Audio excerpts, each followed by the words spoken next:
No one in the galaxy noticed the moment Earth was marked for death. The Galactic Union had watched the blue planet for centuries. Humans were loud, divided, and always fighting each other. They had no unified fleet, no galactic colonies, no real power beyond their own system.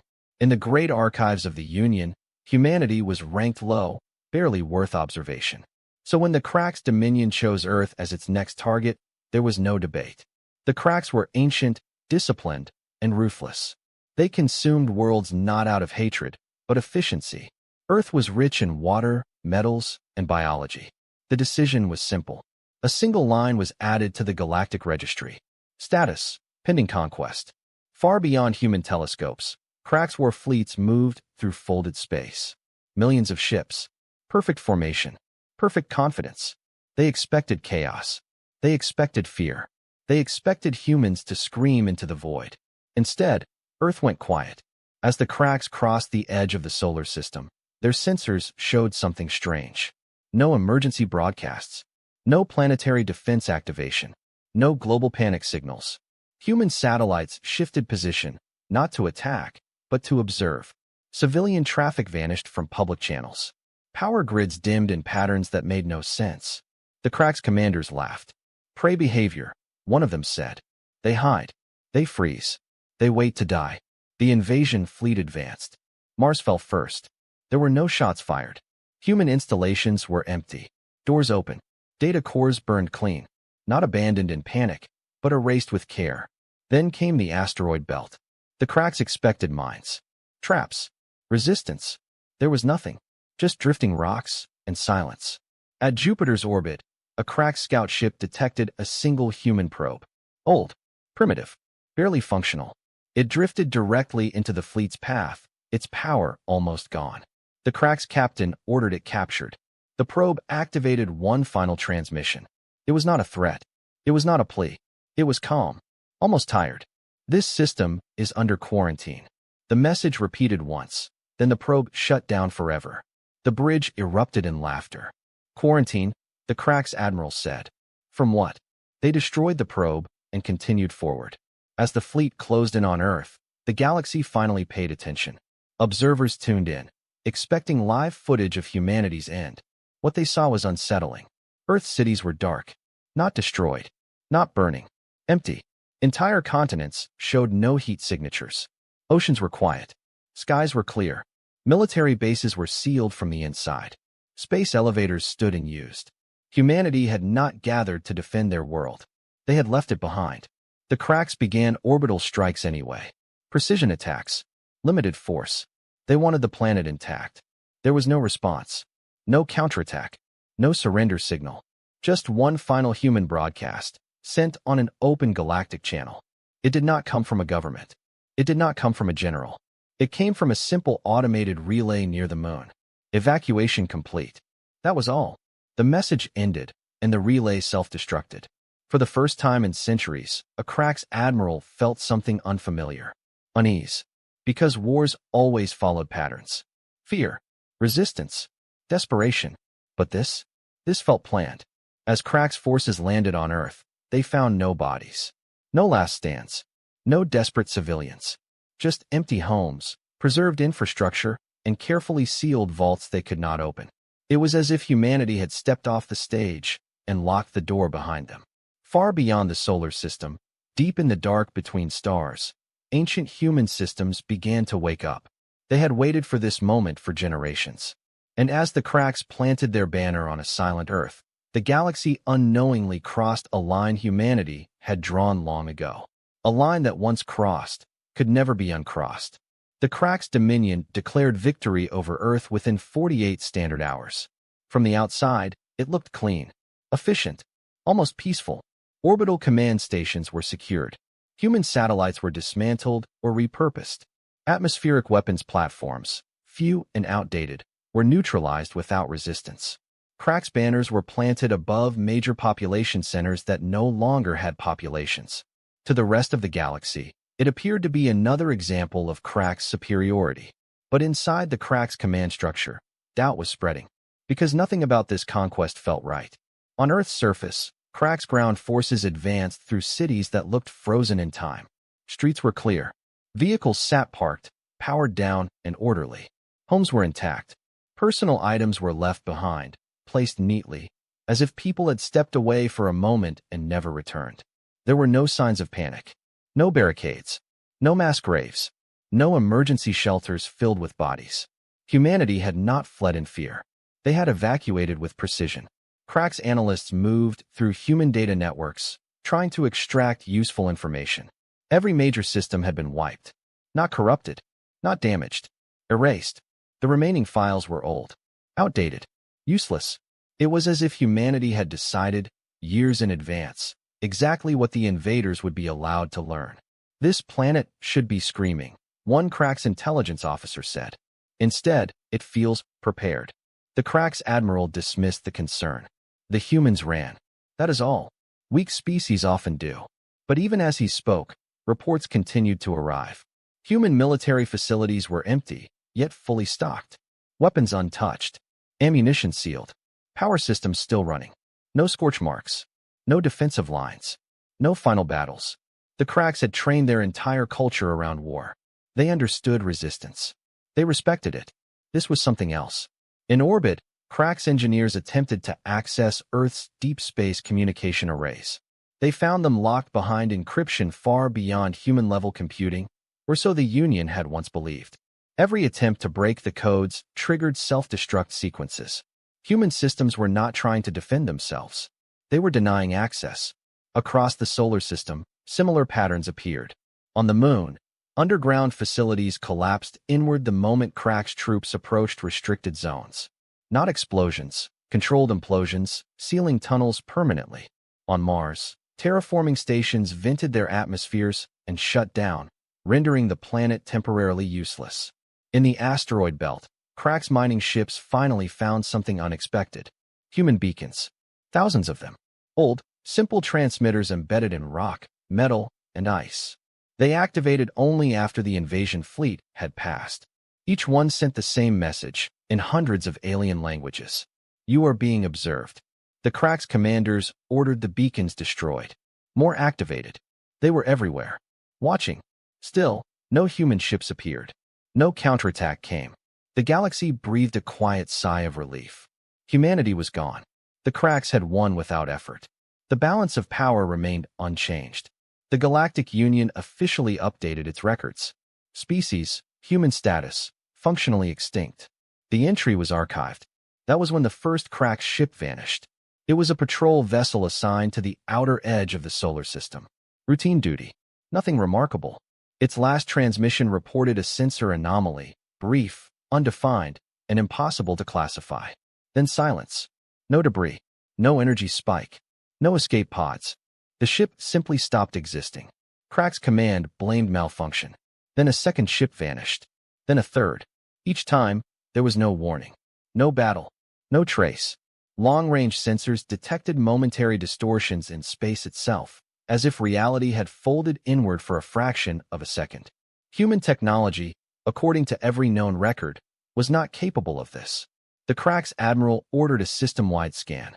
What the sensors found chilled even the most hardened warriors. Human vessels. Not near Earth. Not near Mars. But scattered across deep space, far beyond what humanity should have been able to reach. They were dark. Cold. Silent. Hidden inside radiation clouds, nebulae, and gravitational shadows. Some were old. Some were new. Some were so massive that Cracks computers struggled to calculate their full size. These were not evacuation ships. They were war platforms. The realization spread slowly, like poison. Humanity had not escaped the invasion. They had dispersed. Across the galaxy, Cracks supply lines began to fail. Cargo convoys went missing. Communication relays went dark. Entire listening posts stopped responding. Still, no human message followed. No declaration of war. No demand. Just disappearance after disappearance. The Cracks Dominion began mobilizing additional fleets, pulling forces back toward their core worlds. That was when the first strike came. A Cracks battle group near a distant binary star system detected an object approaching at sublight speed. It was small, human-sized, barely armed, according to scans. They did not fire immediately. That hesitation lasted less than a second. The object released a pulse. Not energy. Not radiation. Information. Every crack system linked to the fleet, navigation, targeting, life support, received the same data packet at the same time. A human symbol. Ancient. Simple. A circle. A line through the center. Then the fleet was gone. Not destroyed. Removed. Sensors showed empty space where millions of tons of warships had been moments before. The shockwave was felt across several systems. The galaxy panicked. Emergency sessions were called. Observers demanded answers from the cracks. Smaller species began retreating their fleets, fortifying borders. The cracks' dominion, once unchallenged, was suddenly silent. Finally, a human transmission arrived. It did not target the cracks alone. It was broadcast on every known frequency, in every known language. The voice was calm, human, measured. "This is a notice," it said, "not a threat. We did not defend Earth because Earth was never the battlefield. We prepared for this moment long before you discovered fire. We are not coming for revenge." There was a pause. "We are coming for balance." The message ended. Across the stars, ancient human systems fully awakened. Weapons the galaxy did not know existed aligned themselves with precision. And on Earth, silent, empty, untouched, the cracks' banners still flew. For now, because humanity had not returned yet. And that was the most terrifying part. The galaxy no longer spoke of victory. After the human transmission, silence spread faster than fear. Trade lanes emptied. Border patrols doubled. Ancient powers that had not mobilized fleets in centuries quietly began to do so. And the cracks' dominion, once loud, proud, and unstoppable, said nothing at all. Inside the occupied solar system, cracks' forces remained on Earth, but their confidence was gone. They controlled the planet, yet it felt like standing in a graveyard. Human cities remained untouched by war. Weather systems still functioned. Automated maintenance drones repaired roads, bridges, and power grids with quiet efficiency. Forests grew. Oceans stayed clean. Earth was alive, just not with humans. Cracks commanders argued over what to do next. Some demanded total planetary stripping, take resources, and leave. Others warned that destroying Earth might trigger retaliation they could not survive. Because now everyone understood one thing. Humanity had planned this. Deep beneath Earth's crust, cracks drilling operations attempted to reach what scanners labeled as anomalous voids. Every attempt failed. Tunnels collapsed. Machines shut down. Sometimes crews vanished without trace, leaving behind sealed rock as smooth as glass. It was as if the planet itself refused them. On the moon, crack scientists discovered something worse. An archive. Hidden in a crater's shadow was a human data vault that had not self-destructed. It was old, decades old, perhaps intentionally overlooked. When the cracks finally cracked it open, they expected military secrets. Instead, they found history. Human wars. Human extinctions narrowly avoided. Human simulations of alien invasion scenarios, thousands of them. In every simulation, Earth fell. And in every simulation, humanity survived. Not on one world, not in one fleet, but everywhere. Human strategy did not focus on defending territory. It focused on preserving the species. One line appeared again and again in the archived documents. A single planet is a weakness. The crack scientists reported their findings to high command. The response was immediate and absolute. Seal the archive. Classify all data. Destroy the moon facility. They were too late. The Galactic Union had already intercepted fragments. Across Union space, analysts studied the human records with growing horror. Humanity had predicted not just the cracks, but dozens of possible empires, including some that had not even risen yet. They had mapped galactic politics centuries in advance, and they had built contingencies for all of it. Meanwhile, the disappearances continued. Not just crack ships now. Pirate fleets vanished. Smuggler stations went dark. Even a Union reconnaissance vessel failed to return from a routine patrol near an unimportant star system. Humanity was not targeting only their enemy. They were reshaping the battlefield. Across deep space, human constructs activated, structures so dark and cold they blended into the background radiation of the universe. Some were shipyards. Some were weapon arrays. Some were things no one could classify at all. They had been placed far from Earth, far from each other, and far from attention. Each one came online silently. No broadcasts, no signals, just readiness. On a distant cracks outpost, A junior officer noticed something strange. Star charts were changing, not physically, but digitally. Navigation markers were subtly shifting. Hyperlane data was updating without authorization. Humanity was rewriting space itself. The officer reported it. Hours later, the outpost ceased to exist. Not destroyed. Gone. The Crack's dominion finally broke its silence. An emergency transmission was sent to the Galactic Union. It was the first time the Cracks had ever asked for help. "We request immediate mediation," the message said. Humanity must be contained. The Union Council chamber erupted into chaos. Containment? No one even knew where humanity was. Worse, long-range scans suggested they were everywhere. Union historians spoke up. Quiet voices, long ignored. They reminded the Council of an old human phrase, recovered from pre-space flight records. If you want peace, prepare for war. Humanity had done that. For centuries, the Council attempted to contact the humans. Days passed, then weeks. Finally, a reply arrived. It did not come from a capital world. It did not come from a flagship. It came from a small human vessel drifting near a red dwarf star. The ship allowed itself to be scanned. It was unarmed. Inside was a single human representative. Not a soldier. Not a politician. A historian. She spoke calmly to the assembled alien delegates. "You misunderstand us," she said. "We are not expanding. We are correcting." The Council demanded answers. Why the disappearances? Why the fear? Why the silence? The historian did not deny any of it. "You attacked Earth," she said. "That triggered our final protocol." She explained that humanity had accepted a truth long ago. They were not the strongest species. They were not the fastest. They were not the most advanced. But they were the most persistent. They assumed they would lose their homeworld someday. So they removed its importance. Earth was culture. Earth was memory. Earth was symbol. But survival? That belonged to the stars.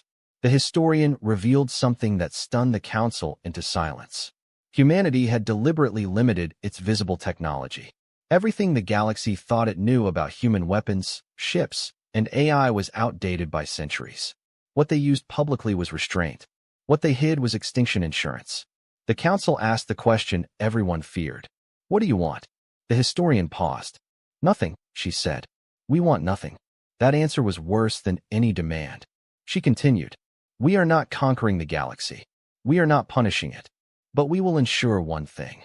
She looked directly into the recording device. "No species will ever believe attacking Earth is survivable." The transmission ended. Back on Earth, Crack's troops began reporting something new. Human machines were reactivating. Not weapons. Sensors. Deep. Planet-wide. Watching everything. And for the first time since the invasion, a human ship appeared in Earth orbit. It did not fire. It did not speak. It simply stayed there, waiting. The Crack's commanders understood then. Humanity was not rushing. They were patient. They had already won. And whatever came next would not be a battle for territory, but a lesson written across the galaxy. The human ship remained in Earth orbit for 3 full days. It did nothing. No weapons charged. No engines flared. No transmissions were sent. It simply existed, dark against the stars, perfectly still. For the Crack's occupation forces, that was worse than any attack. Sensors could not lock onto it properly. Its mass readings shifted slightly every hour, as if the ship refused to be fully measured. Attempts to scan its interior returned incomplete data, distorted by layers of unknown interference. The Crack's admiral ordered fighter patrols to approach. The fighters never came back. Not destroyed. Not damaged. They vanished the moment they crossed a certain distance. After that, no Crack's vessel moved closer. On the surface of Earth, something changed. Human infrastructure that had remained dormant since the invasion began to activate, but not in ways the Cracks expected. Traffic lights turned on in empty cities. Power flowed through abandoned grids. Old satellites adjusted orbit on their own. Earth was waking up, not to fight, to watch. Cracks commanders realized, too late, that they were no longer the ones observing the planet. They were the subjects. Across occupied zones, Cracks troops began experiencing small, unsettling events. Navigation systems displayed human calendar dates instead of Cracks time. Environmental controls adjusted themselves to human comfort standards. Automated doors opened and closed without commands. Nothing harmful, nothing aggressive, just constant reminders. This is not your world. Panic spread through the lower ranks. Veterans who had crushed dozens of civilizations now struggled to sleep. The silence pressed on them. No resistance meant no enemy to defeat. No enemy meant no end. Above Earth, the single human ship was joined by another. Then another. They appeared without warning, slipping into orbit as if they had always been there. Still no weapons fire. Still no communication. The Galactic Union watched in growing dread. Long-range sensors now confirmed what many had feared. Human fleets were not gathering in one place. They were positioning themselves near critical galactic infrastructure, hyperlane junctions, energy nexuses, ancient relic systems. Not to occupy, to control access. Trade across the galaxy slowed, then stalled. Worlds dependent on off-system resources felt shortages within weeks. Governments panicked. Blame spread. And always, behind every disruption, there was the same pattern. Human precision. Human restraint. The Krax Dominion finally attempted negotiation. A high-ranking Krax diplomat was sent to Earth orbit under a flag of truce. His vessel approached slowly, broadcasting peaceful intent on every channel. For a moment, nothing happened. Then space folded. The diplomat's ship was relocated, not destroyed, not damaged, but moved instantly to a fixed position directly between the growing human fleet and Earth. The human ships rotated as one. The diplomat understood. He was not here to negotiate terms. He was here to receive judgment. A single human transmission opened, directed only to his vessel. No anger, no threats, just information. The human voice spoke. You are standing on protected ground. The diplomat demanded to speak of treaties, reparations, compromise. The human voice did not respond to any of it. Instead, it showed him something. His ship's screens filled with images, records of extinct species. Civilizations erased by conquest. Worlds stripped, burned, forgotten. Some by the Krax, some by others. You are not unique, the voice said. You are not exceptional. Then the images changed. Human simulations. Millions of them.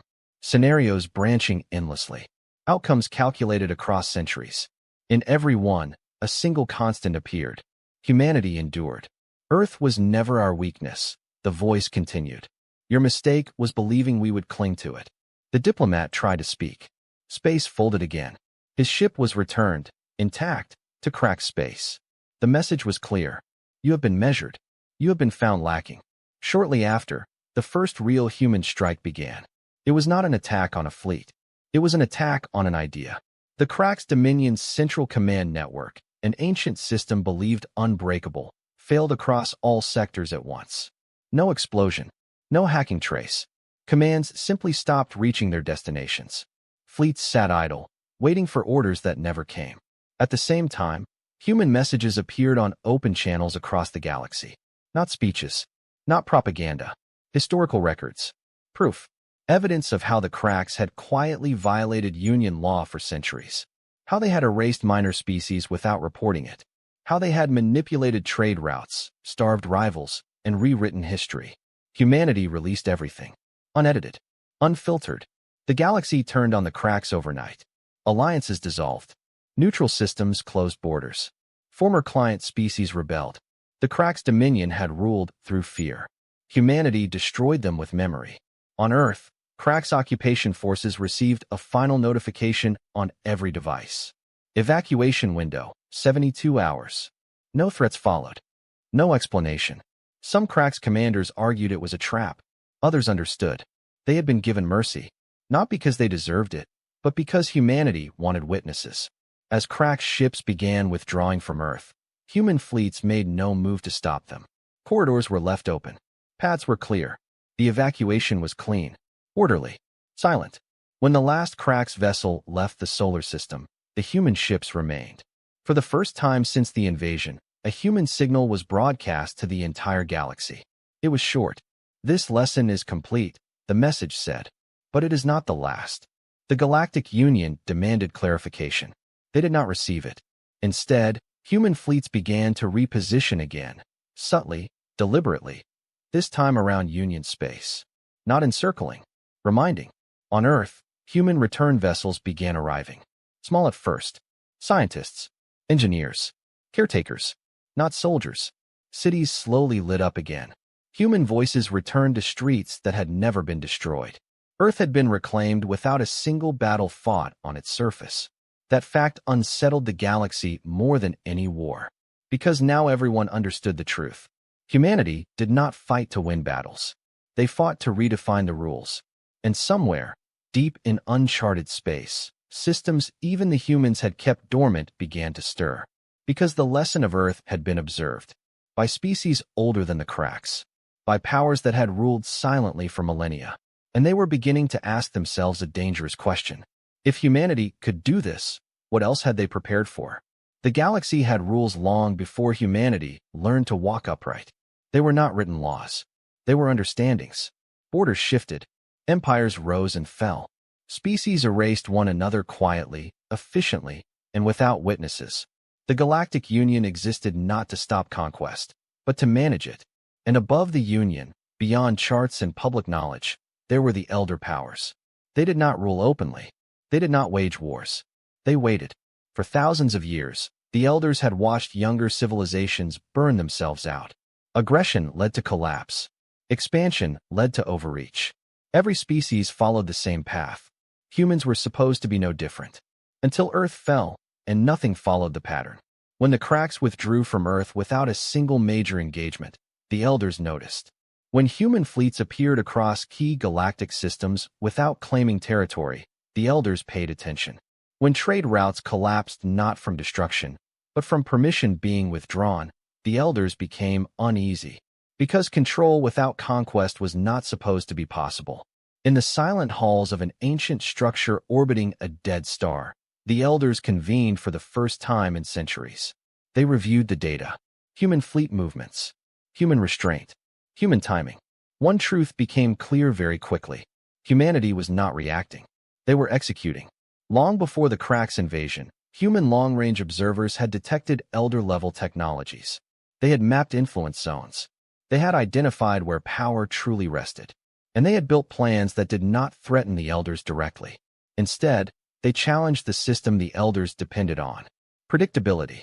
Across the galaxy, subtle changes continued. Hyperlane access required new routing protocols. Navigation AI demanded updates only human systems seemed able to provide. Ancient relay stations, older than most empires, suddenly required human-compatible encryption to function at full capacity. No one could prove humanity had caused this. But everyone knew. The Galactic Union tried diplomacy again.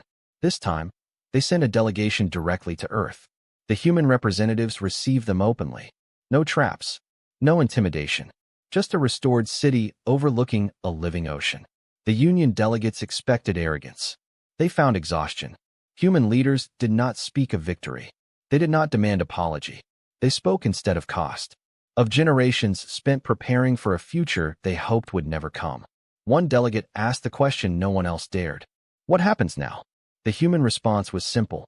Now, they said, we make sure this never happens again. The Union asked how.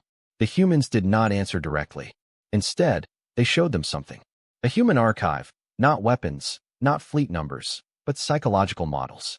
Studies of conquest behavior across hundreds of species. Patterns of escalation.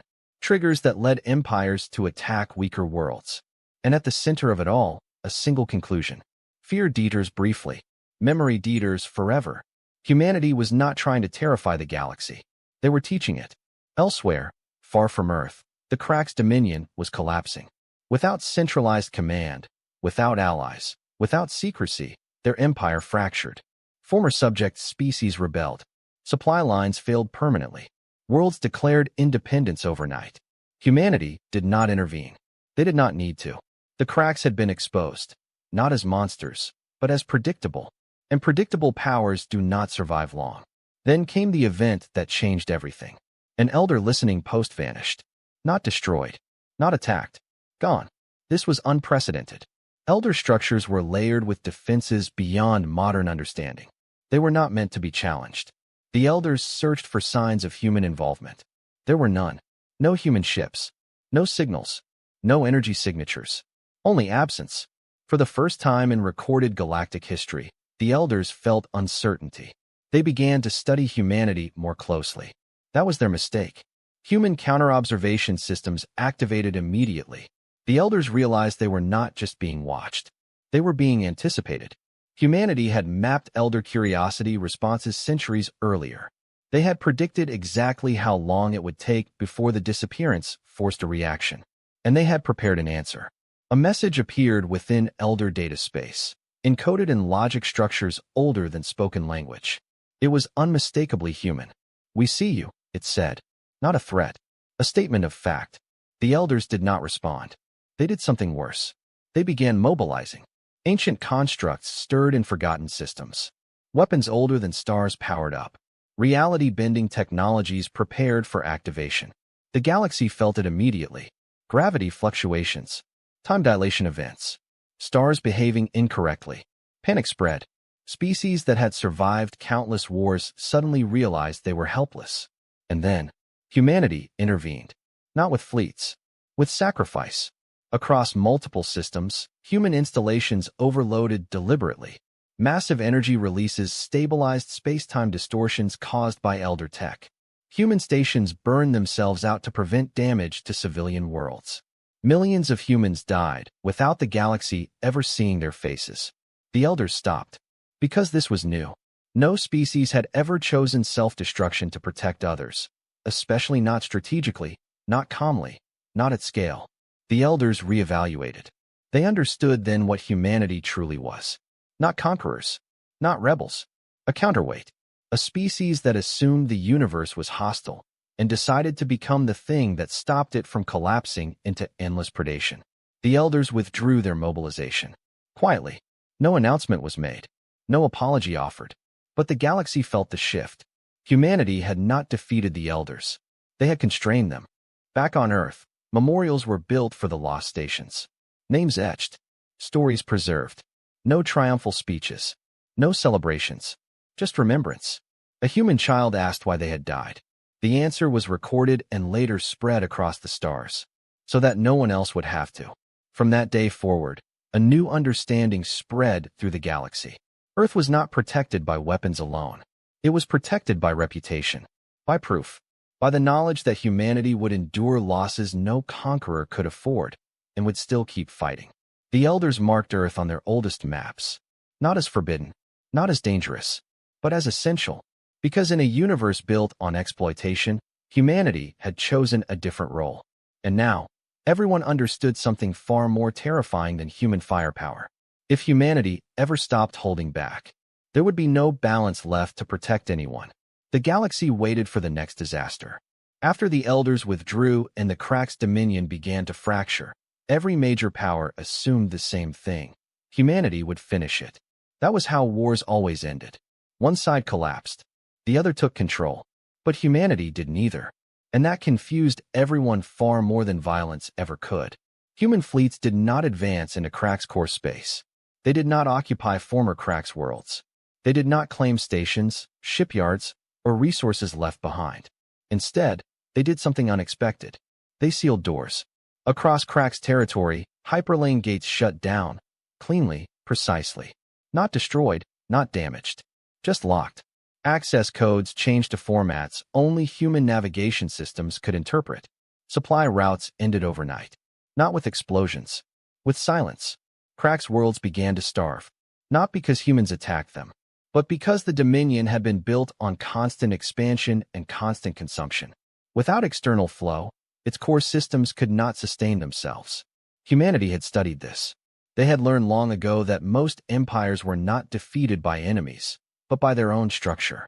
Inside Crack's space, panic turned to chaos. Regional governors declared independence. Fleet commanders ignored central orders that no longer came. Old rivalries reignited. Civil wars erupted across systems that had once been tightly controlled. Human ships watched from a distance. They did not intervene.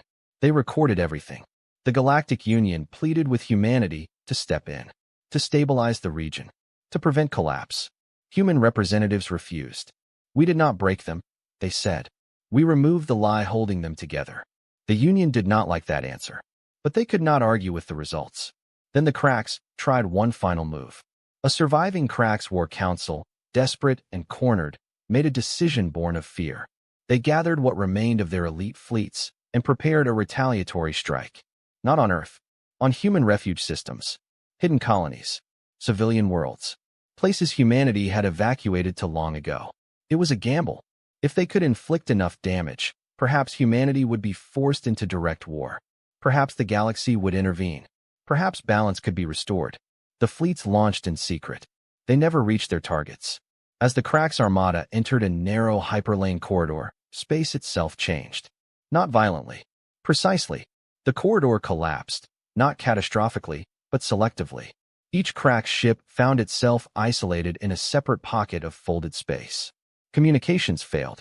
Navigation became meaningless. Then human ships appeared. One per pocket. Not fleets. Single vessels. Each one broadcast the same message. This action was predicted. The Krax commanders demanded terms. Threatened annihilation. Promised vengeance. The human response was identical every time. This is not punishment. Moments later, every Krax warship was neutralized. Not destroyed. Their weapons were removed from existence. Disassembled at a level below matter itself. Hulls remained intact. Crews survived. Stranded. Powerless. Alive to understand. Those ships were later returned to Krax space, drifting, disarmed, and marked. The mark was a human symbol now recognized across the galaxy. It meant incapable of war. The message spread fast. Humanity did not need to win battles. They could end the ability to fight. That was when the remaining Krax leadership surrendered. Unconditionally. Not to humanity. To the Galactic Union. The surrender ceremony was broadcast across known space. The Krax High Executor, once feared across hundreds of systems, stood before Union representatives and spoke words no one had ever expected to hear. "We misunderstood humanity," he said.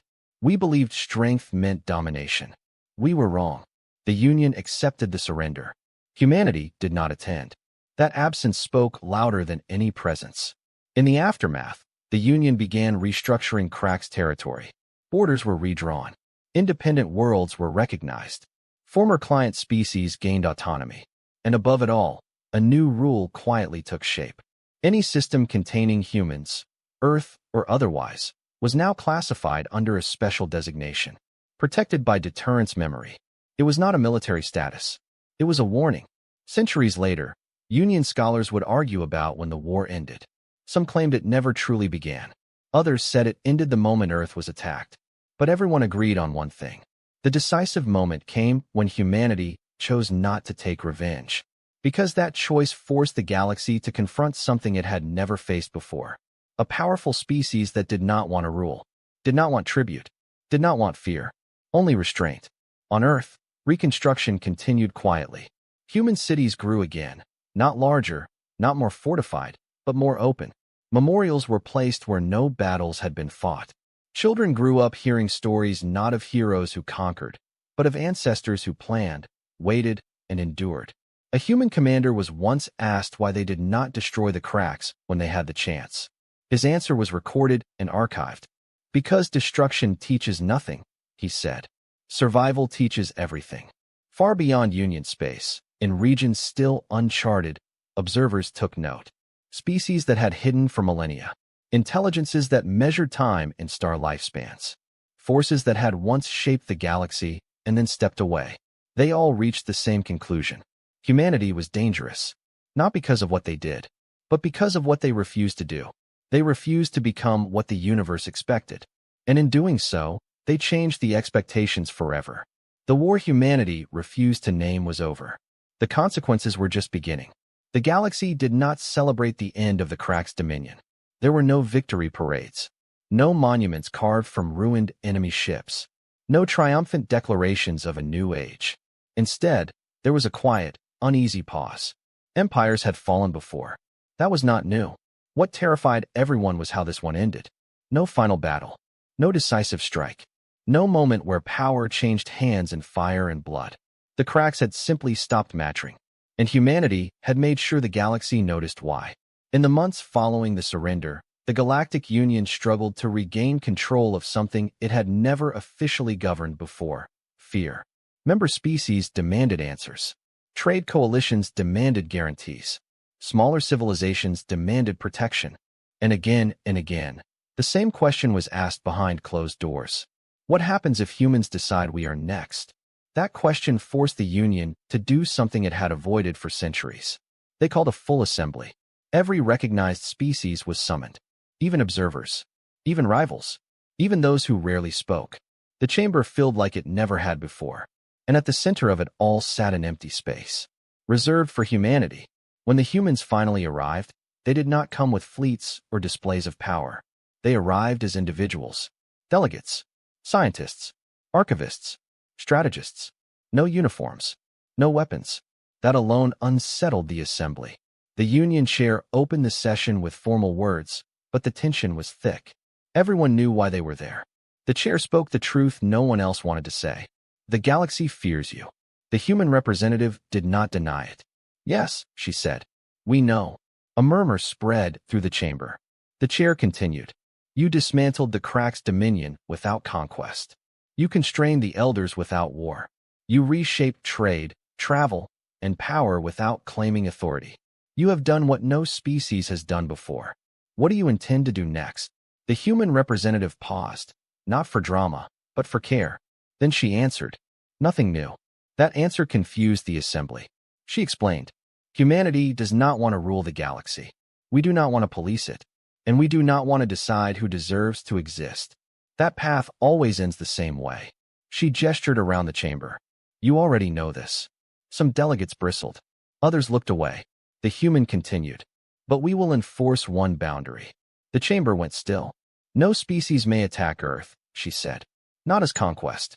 Not as test. Not as warning. Not as mistake. Silence followed. Then outrage. Some delegates protested. Others demanded clarification. A few openly accused humanity of declaring supremacy. The human did not raise her voice. This is not supremacy, she said. It is survival. She reminded them of the archives humanity had already released, of the simulations, of the inevitability of aggression in a universe without consequence. Earth is not special because it is powerful, she said. It is special because it is home. If Earth can fall without consequence, then no world is safe. Not yours. Not mine. The assembly argued for days. Some feared humanity too much to agree. Others feared what would happen if they did not. Behind the scenes, something remarkable happened. No species voted against the proposal. Some abstained. Some hesitated. But none opposed it openly. The measure passed. Quietly. It was not called a law. It was called a principle. The Earth Principle. Any species that initiated hostile action against Earth would lose all protection under galactic norms. Trade access. Diplomatic recognition. Navigation rights. And if humanity responded, no one would interfere. The principle reshaped the galaxy overnight. Star charts were updated. Navigation AI included hard-coded warnings. Military academies taught Earth as a forbidden case study. And for the first time in known history, conquest planners had to consider something new. What if success meant extinction anyway? Humanity did not enforce the principle loudly. They did not need to. The memory of the cracks was enough. Years passed. Then decades. Earth recovered fully. Not as a fortress, but as a living world. Humans expanded again, but differently now. Slower. Careful. Transparent. They shared technology openly, but never weapons of final scale. That silence, the things humanity did not share, kept the galaxy cautious. Then came the test. A young, aggressive species on the galactic fringe rose quickly. Fast breeding. Rapid industrialization. Short memory. They saw Earth not as a warning, but as a myth. An exaggerated story told by older, weaker civilizations. They believed humanity had lost its edge. That restraint meant decay. They sent a probe into the Sol system. It crossed the boundary. The probe was not destroyed. It was returned. Intact. Along with a data package. The package contained only one thing. A full record of the Crack's dominion. Unfiltered. Complete. Ending with the final image of a disarmed fleet drifting helplessly. The young species withdrew immediately. They never spoke of Earth again. That moment confirmed what the Union already knew. The Earth Principle worked. Not because of force, but because of understanding. Humanity had achieved something no empire ever had. A reputation that made war pointless. Centuries later, children across the galaxy learned a simple phrase translated into thousands of languages. Do not touch Earth. Not because humans would destroy you, but because they would endure you. And endurance, the galaxy had learned, was far more dangerous. On a quiet day, long after the assembly, the same human representative returned to Earth. She stood near the ocean, watching waves crash against stone that had never surrendered. A colleague asked her if she thought the galaxy would ever truly trust humanity. She shook her head. "Trust is temporary," she said. "Memory lasts longer." Above Earth, satellites traced peaceful arcs. Far beyond, human observers continued their silent watch. Humanity did not relax. They never would, because the galaxy had finally understood the truth behind the warning. Any species that attacks Earth is doomed. Not by rage, not by conquest, but by a species that learned, very early on, that survival meant thinking further ahead than anyone else ever dared. And the galaxy would never forget that lesson. Long after the Earth principle was written into memory and navigation code, the galaxy changed in quieter ways. There were fewer wars, not because species became kinder, but because they became careful. Borders still shifted. Disputes still happened. Violence did not disappear. But one pattern ended forever. No fleet ever moved toward Earth. Not by accident. Not in secret. Not as a test. Even pirates altered their routes to avoid the Sol system by light years. Smugglers refused contracts that passed too close. Explorers logged the outer markers and turned away without complaint. Earth became a blank space on many maps. Not empty. Untouchable. To younger species, the fear felt exaggerated. Earth had no visible megastructures. No planet-cracking weapons on display. No fleets stationed openly at its borders. Just warnings. Old warnings. Stories. That made it worse. Because power that did not need to be shown was power that could not be measured. Galactic historians struggled to explain it. Military analysts failed to model it. Philosophers argued over it for centuries. In the end, they all reached the same conclusion. Earth was not protected by what humanity had. It was protected by what humanity had already proven it was willing to lose. That truth surfaced during the final Great Crisis. It began far from Earth, in a region thought empty. A force older than the Elders emerged. Not an empire, not a species, but a migrating intelligence that consumed star systems to fuel its movement. It did not negotiate. It did not hate. It moved. Worlds vanished. Civilizations fell without ever understanding what was happening. The Galactic Union fractured under the strain. Fleets failed. Weapons meant nothing. Panic returned to the stars. As the force advanced, its trajectory became clear. It would pass near Earth. Not to attack, simply because Earth was in the way. Debate erupted immediately. Some argued Earth should be evacuated again. Others demanded humanity finally unleash everything it had hidden. A few, in secret, suggested redirecting the threat toward Earth, believing humanity would stop it and save everyone else. Human leadership listened, then refused all of it. They made no speeches, issued no dramatic declarations. They activated protocols older than the Earth principle itself. Across the galaxy, human systems that had never been used began to awaken. Not weapons, anchors, stabilizers, structures designed to interact with reality at a fundamental level. They were not meant to destroy the threat. They were meant to slow it. Humanity understood something the galaxy did not. Some dangers could not be beaten, only endured. As the migrating force approached inhabited space, humans intervened again, not at Earth, but far ahead of it. Entire human installations sacrificed themselves to alter its path slightly, gradually, over time. Each intervention cost lives. Each bought days, then weeks. Other species watched in disbelief. Humanity was bleeding, not to win, not to claim credit, but to protect worlds that had once feared them. When the force finally passed Earth's orbit, it did so at a safe distance. Earth never fired a shot. The galaxy survived. Afterward, the Union tried to honor humanity. Medals, titles, permanent authority. Humanity declined all of it. Instead, they released the full record of what they had done. The cost, the failures, the losses. They made sure the galaxy understood that Earth's safety had never been free. That restraint had a price, and that humanity paid it willingly. That revelation changed something fundamental. For the first time, the galaxy did not fear humanity. It respected them, not as rulers, as stewards. Centuries later, long after the crisis faded into history, a child from a distant species asked a question in a shared learning archive. Why does no one attack Earth? The answer recorded beneath it was simple, translated across thousands of languages. Because Earth is where the line is. Another answer followed, written by a human historian. Because when Earth was attacked once, the galaxy learned what humanity does when it believes there is no future. The final answer was added much later, by an anonymous Union archivist. Because Earth taught us that power does not need to be cruel to be final. Even now, humanity watches. Not aggressively, not nervously, patiently. They still prepare, still plan, still assume the universe may turn hostile again. They never forget. That is why Earth remains alive. Not armored by fear, not isolated by walls.